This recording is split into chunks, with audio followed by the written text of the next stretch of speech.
దేవుని పరిశుద్ధమైన నామమునకు మహిమ కలుగునుగాక. చూస్తున్నాం మీ అందరకు ప్రభువైన యేసుక్రీస్తు నామములో ఉన్న సకల ఆశీర్వాదములు, దీవెనలు, స్వస్థతలు, అద్భుత ఆశ్చర్య కార్యాలు మీకును మీ కుటుంబంలో ఉన్న ప్రతి ఒక్కరికి కలుగునుగాక. రండి, దైవలేఖనములలో నుంచి దేవుని మాటలను ఈ దినమున ధ్యానించుకుందాం. దినవృత్తాంతముల 2వ గ్రంథం 26వ అధ్యాయం 15వ వచనం మధ్య భాగంలో చెబుతున్నాను. అతడు స్థిరపడు వరకు అతనికి ఆశ్చర్యకరమైన సహాయము కలిగెను గనుక అతని కీర్తి దూరముగా వ్యాపించెను. ఒక వ్యక్తి స్థిరపడు వరకు అతనికి ఆశ్చర్యకరమైన సహాయం కలిగిందట. ఆ సహాయం చేసిన వ్యక్తి దేవాతి దేవుడు. అతనికి ఆశ్చర్యం కలిగేలాగా చేసేవాడు యేసు ఒక్కడే. ఆశ్చర్యకరమైన కార్యముల ద్వారా దేవుడు మానవులకి సహాయం చేయడానికి ఇష్టపడుతూ ఉన్నాడు.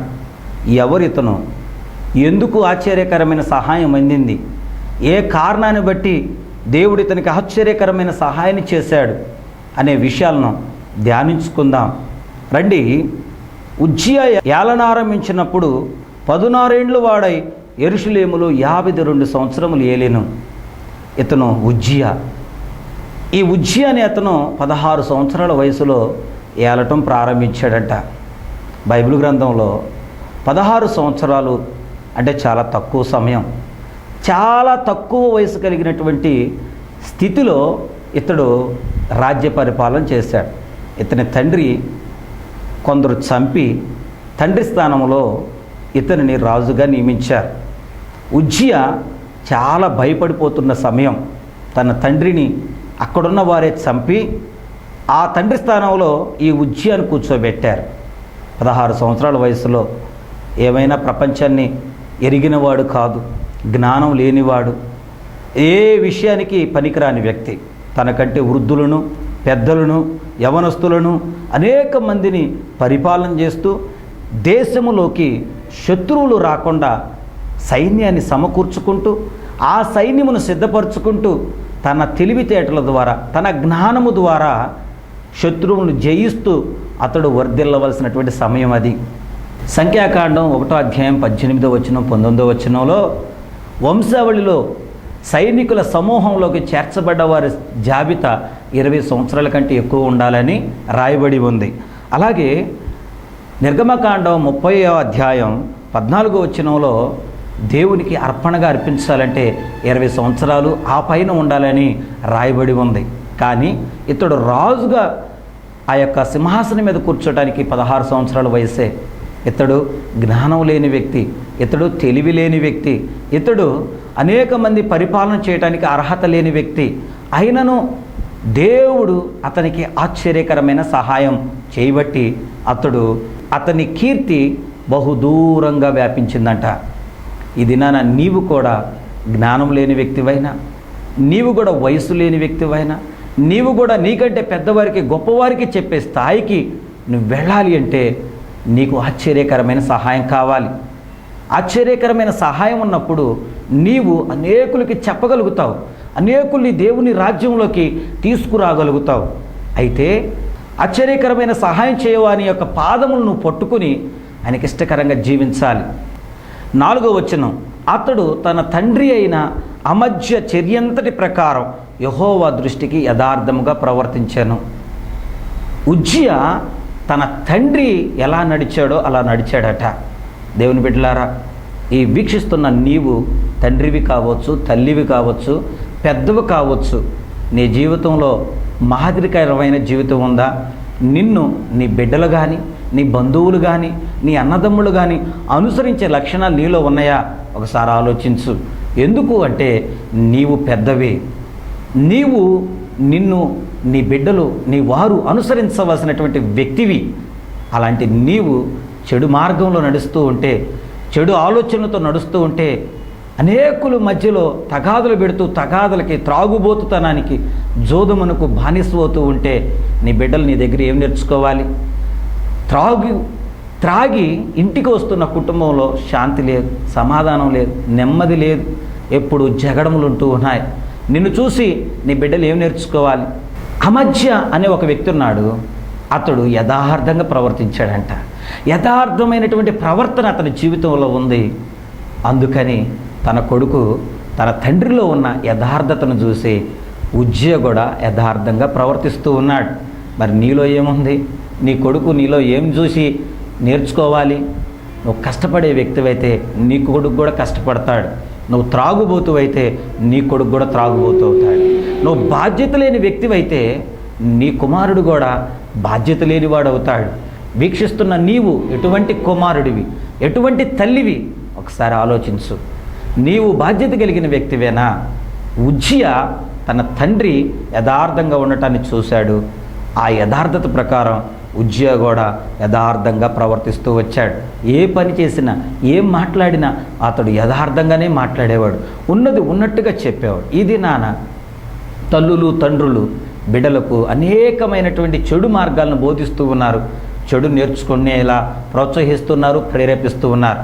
వారికి సెల్ ఫోన్లు, ల్యాప్టాప్లు, కంప్యూటర్లు ఇచ్చి వారిని ఎదుగో గారాభంగా వారిని విడిచిపెట్టేస్తూ ఉంటే వారు పాడైపోతున్నారు.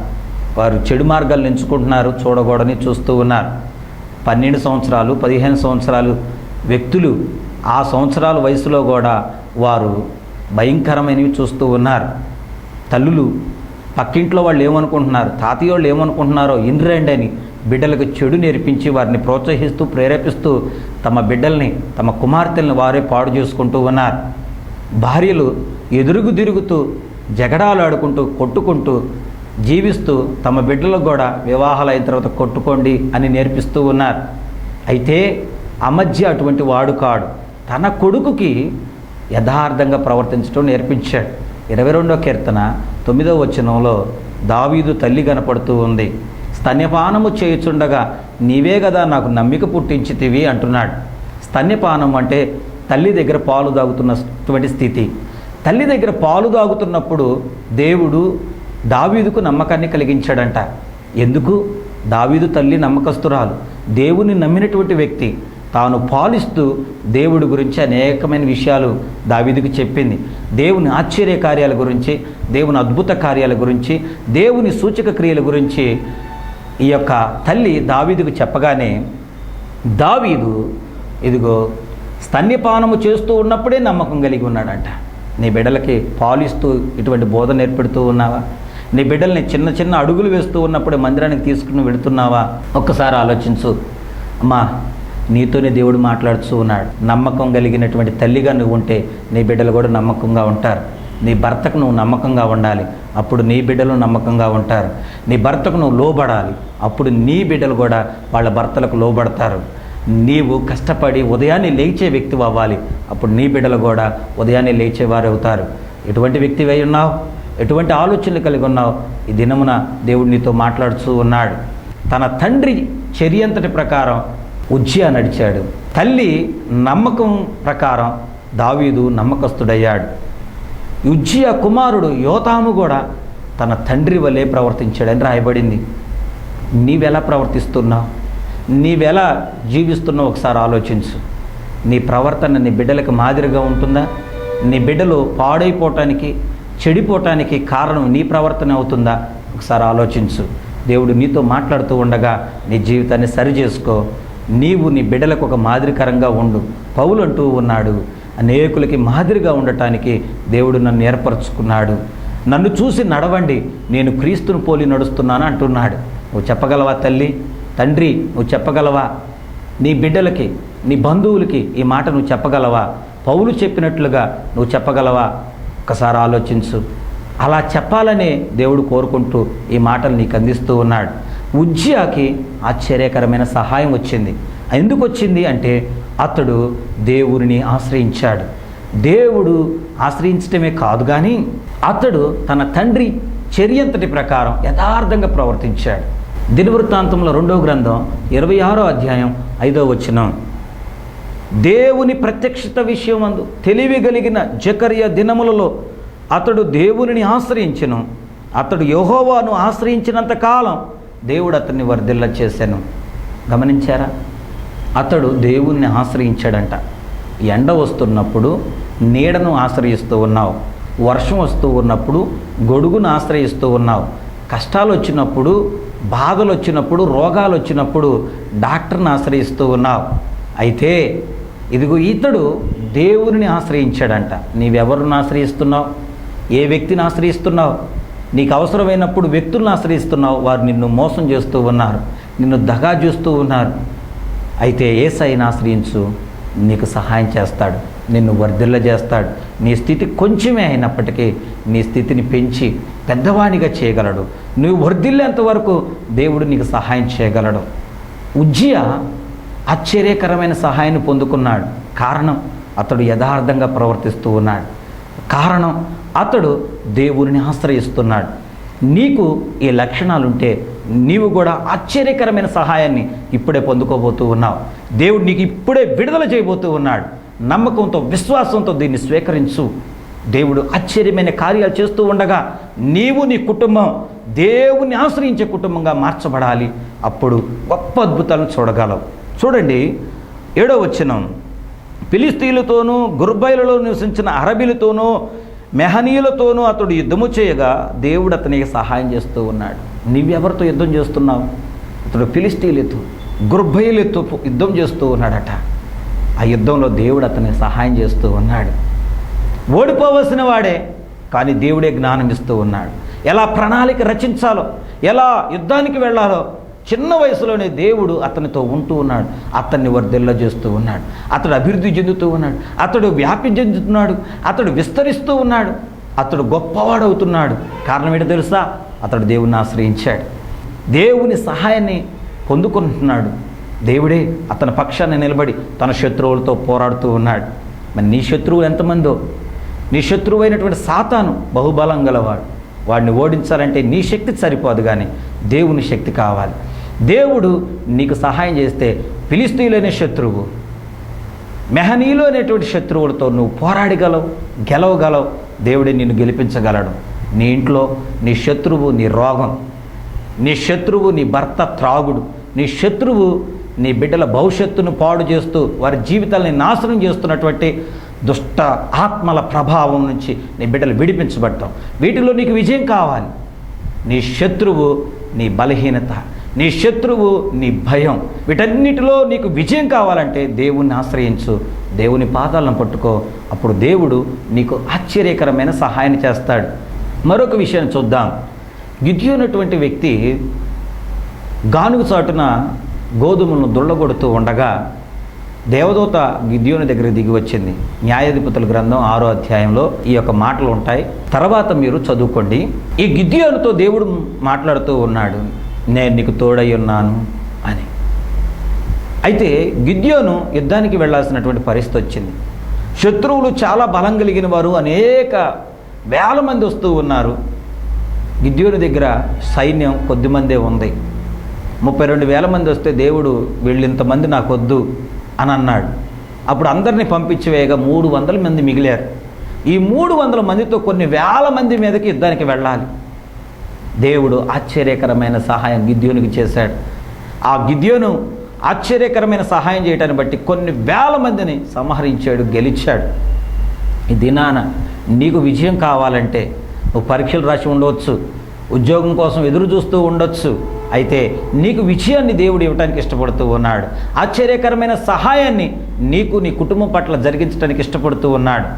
నీవు గిద్యోను వలె, ఉజ్జియా వలె, యోతాము వలె దేవునికి ఇష్టకరమైనటువంటి మార్గంలో నడవాలి. దేవుణ్ణి ఆశ్రయించాలి. దేవుణ్ణి ఆశ్రయించటమే కాదు, యథార్థంగా ప్రవర్తించే అనుభవం నీకు ఉండాలి. బైబిల్ గ్రంథంలో ఒక ఆశ్చర్యకరమైన సహాయం పొందిన వ్యక్తి, మరొక వ్యక్తి ఉన్నాడు. అతడే సిలువలో ఉన్నటువంటి దొంగ. ఈ సిలువలో ఉన్నటువంటి దొంగ ఆశ్చర్యకరమైన సహాయాన్ని పొందుకున్నాడు. అది ఎలాగో మేము ముందుకు తీసుకొస్తూ ఉన్నాను.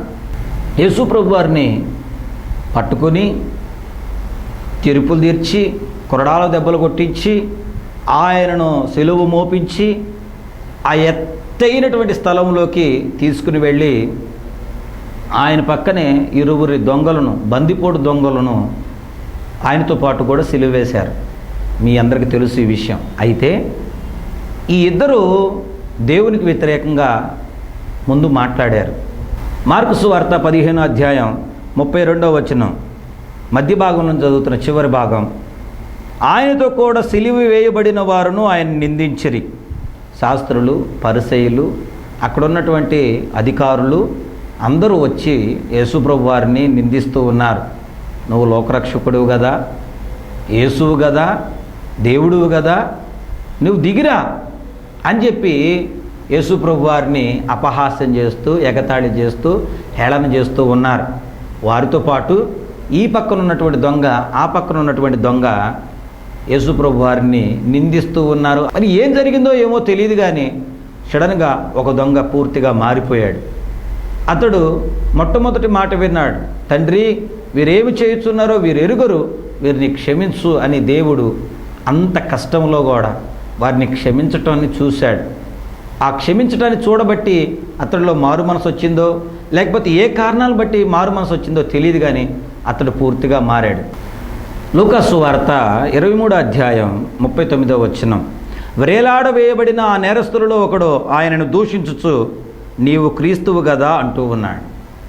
అంటే ఇతని ఉద్దేశం ఏంటి?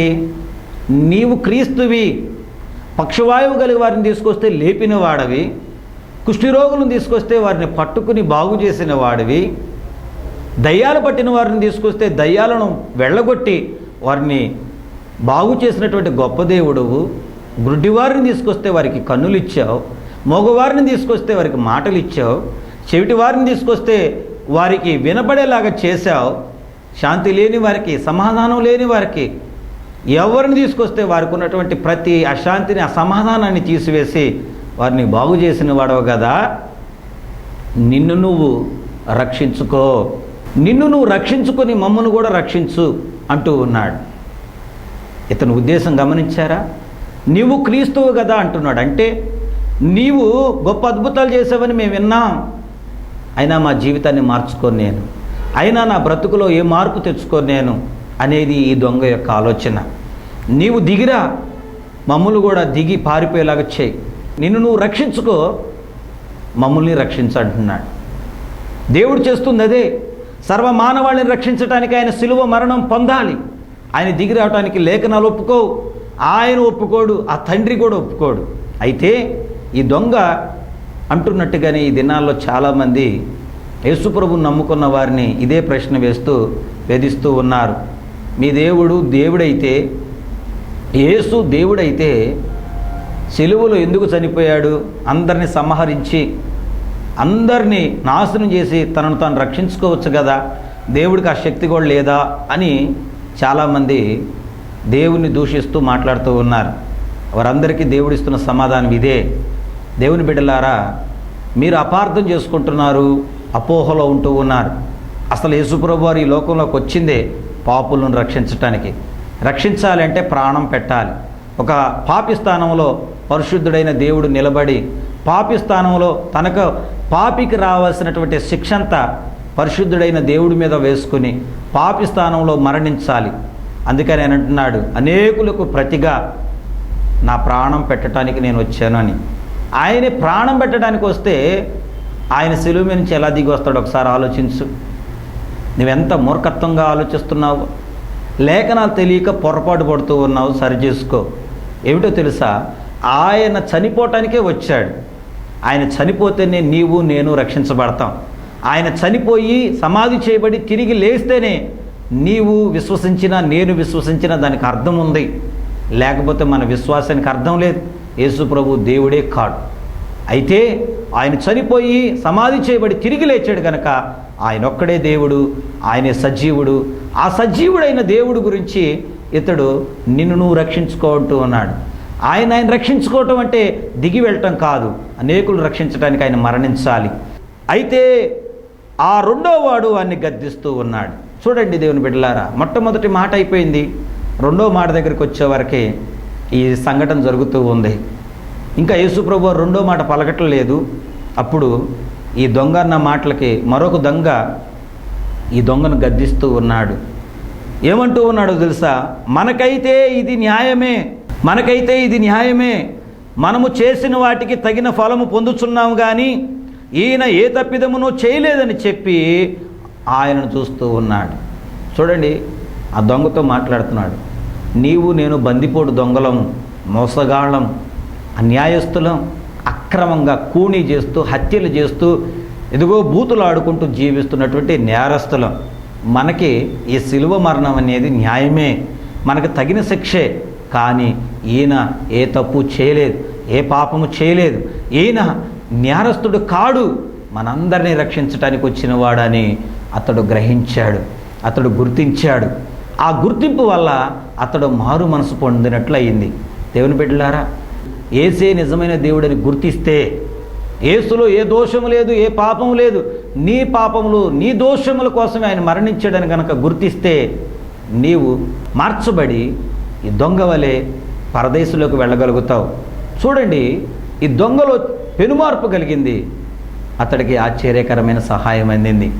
నీవు దొంగవైనా, వ్యభిచారివైనా, చెడ్డవాడివైనా, త్రాగుబోతువైనా, తిరుగుబోతువైనా, ఏ వ్యక్తివైనా కానీ నీవు కూడా యేసును గుర్తించగలిగితే, నీ రక్షకుడని అంగీకరించగలిగితే, నీ మనసును మార్చుకోగలిగితే, మారు మనసు పొందగలిగితే నీకు ఆశ్చర్యకరమైన సహాయం చేయడానికి దేవుడు ఇష్టపడుతూ ఉన్నాడు. ఎంత గొప్ప దేవుడో తెలుసా? ఎంత ప్రేమమయుడో చూడండి, ఎంత జాలి గలవాడో చూడండి. ఒక పాపి పరిశుద్ధుడైన దేవుని దగ్గరికి చేరాలంటే అసాధ్యం. అటువంటి పాపులను ఆయన రక్తము ద్వారా కడిగి పరిశుద్ధపరిచి ఆ పరలోక రాజ్యానికి తీసుకెళ్తున్న ఈ గొప్ప దేవుని ప్రేమను ఒక్కసారి మీరు ఆలోచించాలి.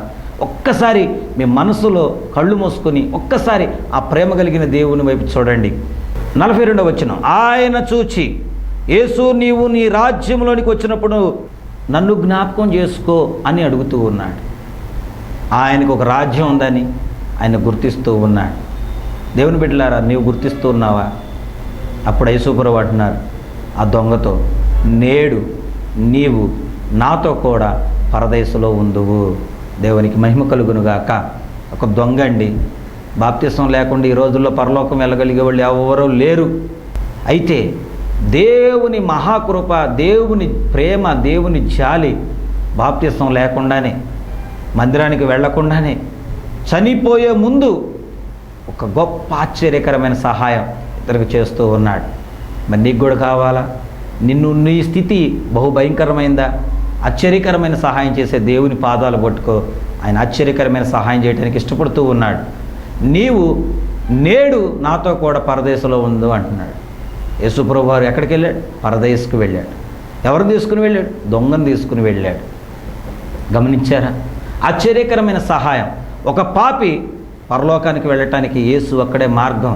అందుకే నేనే మార్గమును, నేనే సత్యమును, నేనే జీవమును అని యేసుప్రభువు వారు పలికారు.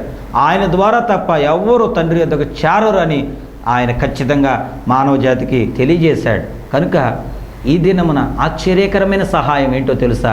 నీ పాపపు స్థితిని, నీ యొక్క దోషపు స్థితిని, నీ అపవిత్ర స్థితి అంతటిని ఆయన క్షమించి నిన్ను పరదేశకు తీసుకెళ్లాలని ఆయన ఇష్టపడుతూ ఉన్నాడు. శాంతి, సమాధానం, నెమ్మది కలిగి, సంతోషము కలిగి యుగయుగములు జీవించే ఆ శ్రేష్టమైన స్థలంలోకి నిన్ను తీసుకెళ్ళటమే ఆశ్చర్యకరమైన సహాయం. ఈ ఆశ్చర్యకరమైన సహాయం నీకు కావాలనుకుంటే యేసయ్య పాదాల దగ్గరికి రా. ఆయన పాదాలు పట్టుకుని, అయ్యా ఇదిగో నన్ను ఒక్కసారి జ్ఞాపకం చేసుకో అని ఆయన్ని వేడుకో. సిలువలో దొంగను ఆశ్చర్యకరమైన సహాయం చూపించినట్టు నీకు కూడా ఆశ్చర్యకరమైన సహాయం చూపిస్తాడు. సంసోను ఆ దేశంలో వెళుతూ ఉండగా బొబ్బరించు సింహం సంసోను మీదకి వచ్చిందట. అలా వస్తున్నటువంటి సంసోను మీదకి వస్తున్న సింహమును దేవుని ఆశ్చర్యకరమైన సహాయం సంసోను మీదకి బలంగా దిగి వచ్చటాన్ని బట్టి సంసోను ఇదిగో మేక పిల్లను చీల్చివేసినట్లుగా దాని దవడలు పట్టుకుని చీల్చివేశాడు. సింహాన్ని చీల్చగలిగినటువంటి వీరుడు సంసోను. ఫిలిష్తీయుల దేవాలయమును పడగొట్టగలిగిన వీరుడు సంసోను. ఎక్కడిది బలం? ఎంత బలం ఎక్కడిది? తలుపు దర్వాజాలు ఓడ తీసుకుని వెళ్ళగలిగినటువంటి బలం, సంకెళ్ళు తెంపగలిగినటువంటి బలం ఎక్కడిది ఈ సంసోనికి? ఒక పచ్చి దవడ ఎముక తీసుకుని 1000 మందిని చంపగలిగినటువంటి బలం ఎక్కడిది? ఒకసారి ఆలోచించు. దేవుడే ఆశ్చర్యకరమైన సహాయం సంసోనికి చేశాడు. దేవుడే అద్భుత సహాయాన్ని సంసోనికి చేశాడు. అందువల్ల సంసోను 1000 మందిని చంపగలిగాడు. దర్వాజాలు పీకి భుజమును పెట్టుకుని వెళ్ళగలిగాడు. 300 నక్కలను పట్టుకొచ్చి తగలబెట్టగలిగాడు. చివరిలో తను మరణిస్తున్న సమయంలో ఆ యొక్క దేవాలయాన్ని పడగొట్టగలిగాడు. ఈ దినాన ఇటువంటి బలమైన శక్తి, ఆరోగ్యం, ఆశ్చర్యకరమైన సహాయం నీకు కావాలా? అయితే యేసయ్య పాదాల దగ్గరకు రా. యేసయ్య నీకు ఆశ్చర్యకరమైన సహాయం చేయబోతూ ఉన్నాడు. సింహమును ఎలుగుబంటియో వచ్చి గొర్రెపిల్లను వెతుకుని వెళుతూ ఉండగా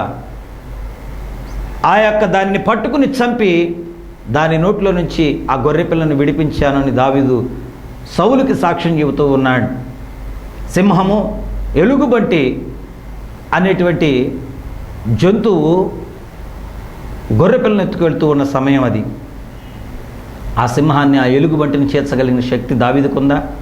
నీవు బాలుడివి అంటున్నాడు సౌలు. బాలుడు సింహాన్ని చేల్చలేడు, ఎలుగుబంటిని చేల్చలేడు. అయితే దేవుని బిడ్డలైనటువంటి మీరు ఆలోచించండి. దావీదు అంటున్నాడు, నేను చేల్చటానికి కారకుడు ఆ సైన్యములకు అధిపతియగు యెహోవా. ఆయన నాకు ఆశ్చర్యకరమైన సహాయం చేయటాన్ని బట్టి నేను ఆ సింహమును, ఆ ఎలుగుబంటిని చంపి దాని నోట్లోంచి గొర్రెపిల్లను విడిపించి తిని అంటూ ఉన్నాడు. ఆశ్చర్యకరమైన సహాయం ఉండబట్టే ఎలుగుబంటిని, సింహాన్ని చంపగలిగాడు. ఆశ్చర్యకరమైన సహాయం ఉండబట్టే ఒళ్ళంతా ఆభరణాలు ధరించినటువంటి గొలియాతుని ఒకే ఒక్క రాయితో చంపగలిగాడు. ఈ దినాన ఆశ్చర్యకరమైన సహాయం కావాలా? దేవుని పాదాలు పట్టుకో. ఆశ్చర్యకరమైన సహాయం కావాలా? దేవుణ్ణి బ్రతిమలాడి ఆయన సహాయాన్ని అడుగు. యథార్థంగా జీవించు, దేవుణ్ణి ఆశ్రయించు. ఈ రెండు పనులు చేస్తూ ప్రార్థన చేయి. దేవుడు నీకు ఆశ్చర్యకరమైన సహాయాన్ని అందిస్తాడు. ఆశ్చర్యకరమైన సహాయం సంసోనుకు అందించిన దేవుడు. ఆశ్చర్యకరమైన సహాయం సిలువలో ఉన్న దొంగకి అందించిన దేవుడు. ఆశ్చర్యకరమైన సహాయం గిద్యోనికి అందించిన దేవుడు. ఆశ్చర్యకరమైన సహాయం ఉజ్జియాకు అందించిన దేవుడు నీకు అందించడానికి ఇష్టపడుతూ ఉన్నాడు. నీవు ఆయన ఆశ్రయించు. ఆయన యథార్థంగా ప్రవర్తించటం నేర్చుకో. దేవుడు నిన్ను బహుగా దీవిస్తాడు, నీకు ఆశ్చర్యకరమైన సహాయం చేస్తాడు. ఆమేన్. ప్రార్థన చేసుకుందాం. పరిశుద్ధ తండ్రి, పరిశుద్ధ పాదాలకు వందనాలు, స్తుతులు, స్తోత్రాలు. ఆశ్చర్యకరమైన సహాయం నేను చేస్తానని ఈ ప్రజలకు తెలియజేయమన్నావు. ఆశ్చర్యకరమైన సహాయం వీక్షిస్తున్న బిడ్డలకు ఎవరికి అవసరమో వారందరి జీవితాల్లో ఆశ్చర్యకరమైన సహాయాన్ని అందించి వారిని మీ సాక్షులుగా వాడుకోనండి. దీన్ని సహకరిస్తున్న బిడ్డలను దీవించండి. ఇంకా అనేకులను ప్రేరేపించండి. అనేకులు చూసినట్లు సహాయం దయచేయండి. ఒకరినొకరిని బలపరచండి, ఆదరించండి, ధైర్యపరచండి. వారి కుటుంబాలలో మీ ఆశ్చర్యకరమైన సహాయం చేసి వారికి స్వస్థతలు, మేలులు, అద్భుత ఆశ్చర్యకార్యాలు జరిగించమని యేసు నామములో ప్రార్థిస్తున్నాను తండ్రి. ఆమేన్.